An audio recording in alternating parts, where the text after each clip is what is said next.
Mint mindannyian látták a Simonics Istvánnak a előadásából, ami felvezette lényegében az elmúlt 7 évben 10 e-learning fórumnak az anyagát.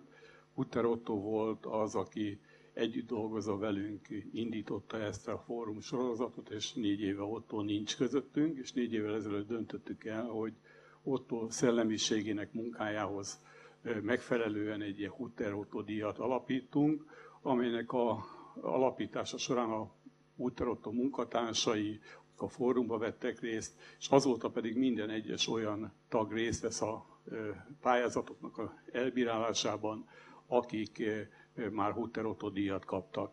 Átadnám Saroltának a szót, mert a Sarolta végig látta, ugye e-mailben szavaztunk, utána konszenzusos elvek alapján döntünk. Tehát lényegében az ember kapja minden évben a Hutter Otto díjat, aki az elmúlt években, évtizedekben az e-learning módszertan, fejlesztés, terjesztés és alkalmazás tekintetében széles körben olyan munkásságot folytatott, amely a szakma elismerésére számot adhat. És akkor átadnám a szót Saroltának.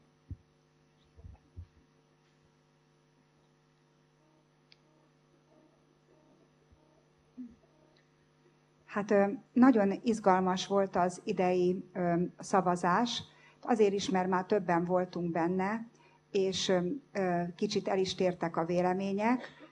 Összesen 8 jelölt került szóba.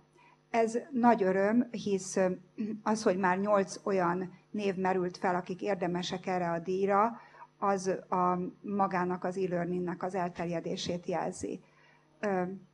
Hosszas vita, majd internetes szavazás után, önéletrajzok értékelése után egy olyan eredmény született, ami egyúttal egy életműdíj is, ha lehetne így fogalmazni, mert hát vannak kiemelkedő teljesítmények évenként, meg szoftverek, egyebek, de olyan is van, amikor nem egy műért kapja valaki, hanem egy életmű, amit az elmúlt 10-20, esetleg 30 évbe tett azért a témáért. Hát azt hiszem, most már lehet, hogy itt mindannyian rájöttünk, hogy kiről van szó. Hát a díjat az idén Kovács Ilmának ítéltük.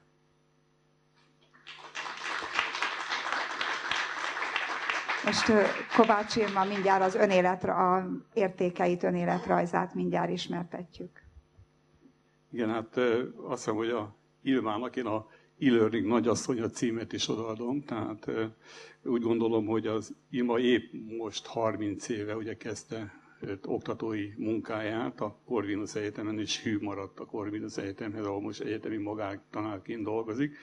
És akik ismerik Ilmát, tudják, hogy a francia nyelv szerelmese, francia oktatás nagy tudója, és igazából a francia nyelvoktatáson keresztül megismerte azokat a nyitott távoktatási rendszereket, amelyben Franciaországnak nagy hagyománya van, több könyvet írt erről, és próbálta lazítani Magyarországon azokat a távoktatással szembeni ellenállásokat, illetve a levelező oktatás, távoktatás, e-learning hármasát, és igazából az az egyéniség az Ilmában megvan, ami a pedagógusoknál épp, amit az András említett, hogy a diákok ugye sok esetben jobban tudják, hát az Ilma az elmúlt időszakban az e-learninget is nagyon jól megtanulta, és ugye sok nála kezdőbb ugye, pedagógusnak is ugye, példát mutatott abban, hogy nem a kor számít ebben a új technológiának az elsajátításában, hanem az a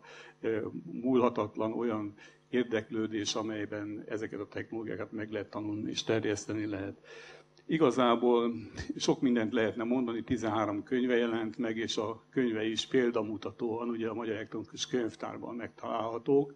Tehát én ajánlom figyelmükben és a figyelmetekben ezeket a műveket, sokat lehet belőle tanulni, bevallom őszintén, hogy én nagyon jó baráti viszonyban vagyok az Ilmával, és ugye mindig a lelkiismeretemet is föl szokta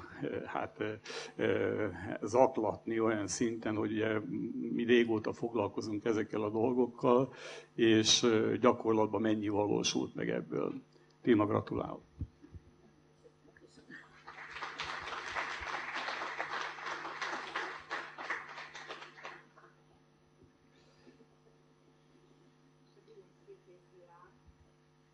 Először is van ez a... De már ismered? Igen, ismerem. Én egyszer azt mondtam, hogy egy kicsit nehéz. De ez azt is jelenti, hogy nehéz megszerezni. Tehát most ez a nagyon szép plastika, nem is tudom kinek, melyik szobrászművésznek a szobrászművész alkotása. Igen.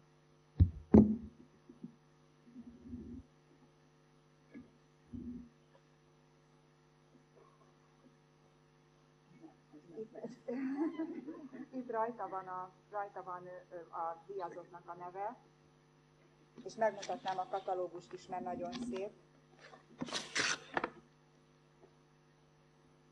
Ez a szobrászművésznek a katalógusa, többi művei, amit adunk ehhez a díjhoz. És dedikálja is egyedi módon.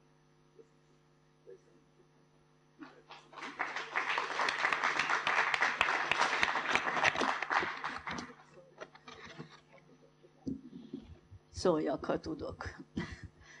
Nagyon szép. Hová teszed a díjat például? Nem tudom. Ez a néhány perc még nem elég. Óriási meglepetés, semmit nem sejthettem belőle, és hát csak azt tudom kívánni, hogy minél többen kapják meg ezt a díjat utánam is. Nem tudok többet beszélni.